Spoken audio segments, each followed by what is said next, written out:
Welcome back to 7-Minute Options. In this episode, I want to take a look at account management and some of the theories and some of the numbers.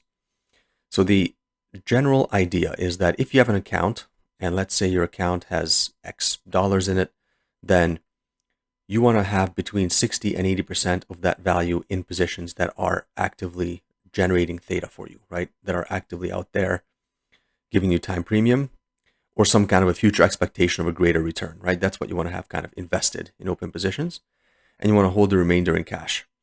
And a good rule of thumb is you want to get about $500 of buying power for every theta, or vice versa. You want to basically get one theta for every $500 of buying power that you give up. And so the way this number works is that if you have an account size of, let's say, 20,000 bucks, then you want to have about $15,000 in open positions. You want to hold about $5,000 in cash.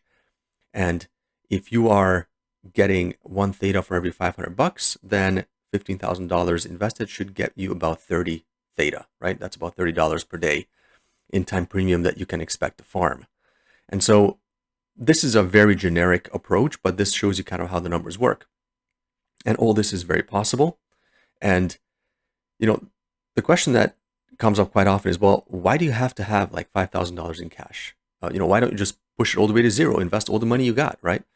The general idea is you want to invest more when IV is high and invest less when IV is low. So you want to scale into strength.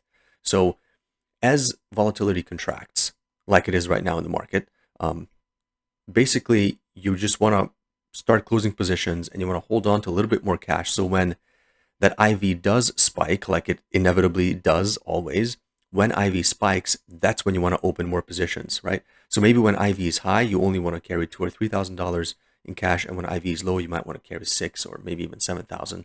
And so your cash should fluctuate up and down because you want to scale into strength, right? You want to invest more cash when IV is high, less cash when IV is low.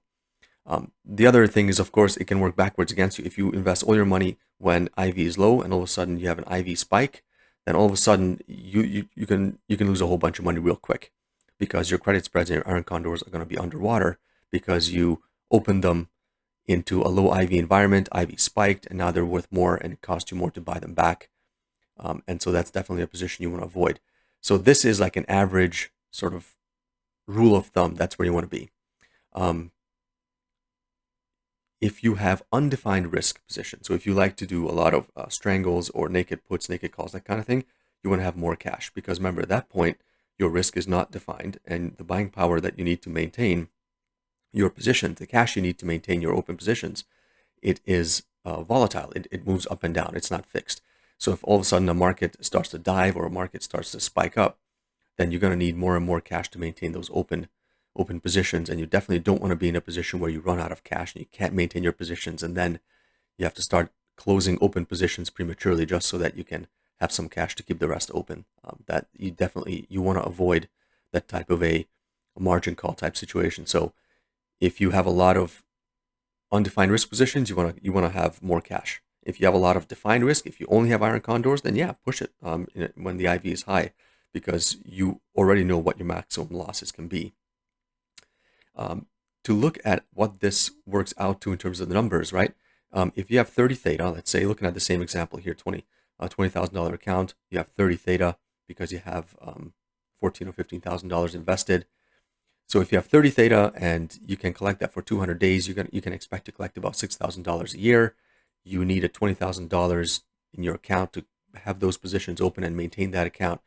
So if you can make $6,000 on a $20,000 account, that's a 30% return, which is actually really good, right? But of course, it never works out that well, right? You're going to have losses. You're going to have bad days. You're going to have a stock do something unexpected on you. You're going to have drawdowns. And so, yeah, some of this 6,000 you're not going to collect. You're going to lose. And so even if you can collect, say, not 6,000, but you can collect 4,000, right? Then that would be like 20%. And even 20% is good. And so that's why me personally, my personal goal is 20% a year. That's what I'm shooting for. If I can get a little bit more, that's great. If I can get 30%, that's even better.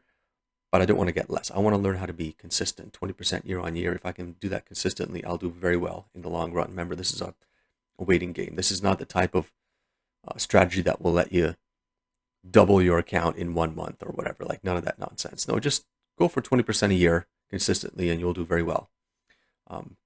Being theta neutral, again, or sorry, a delta neutral, that's always a good advice. Like you want to put your positions and you want to open positions and close positions. You want to try to be as delta neutral as you can. It's almost impossible to be delta neutral all the time. Remember that your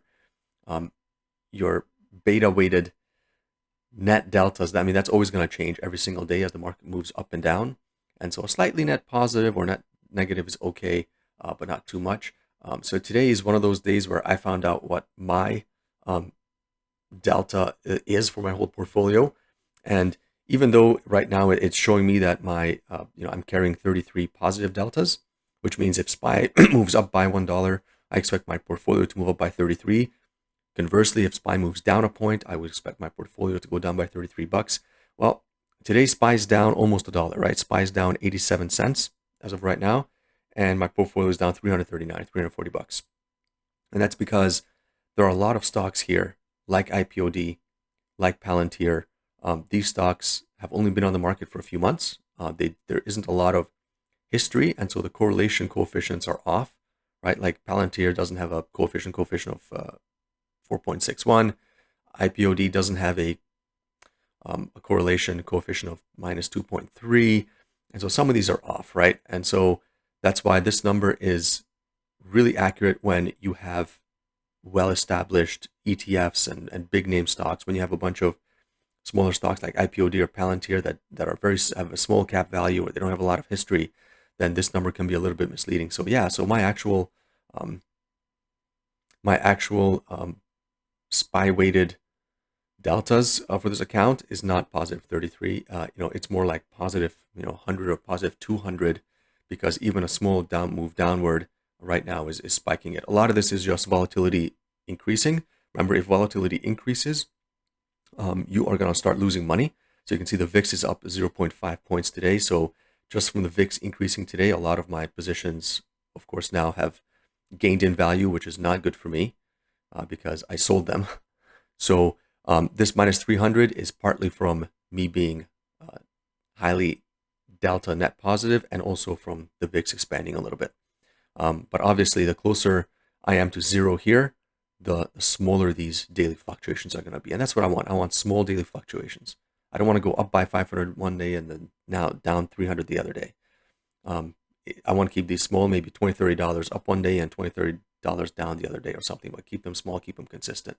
So that's it. Hopefully that helps clarify some of the numbers that I'm throwing out to you every day, like how much buying power I'm using per theta, or how much cash I have and why I have the cash I have. Yeah, where am I at right now? I think for right now for cash, I'm at 4,000, which I'm okay with. And I'm just waiting for IV to spike up a bit so that I can sell some more. And right now it's spiking, so maybe later on this week we can open some good positions and get some juicy premium. So yeah, that's it in a nutshell. Thanks.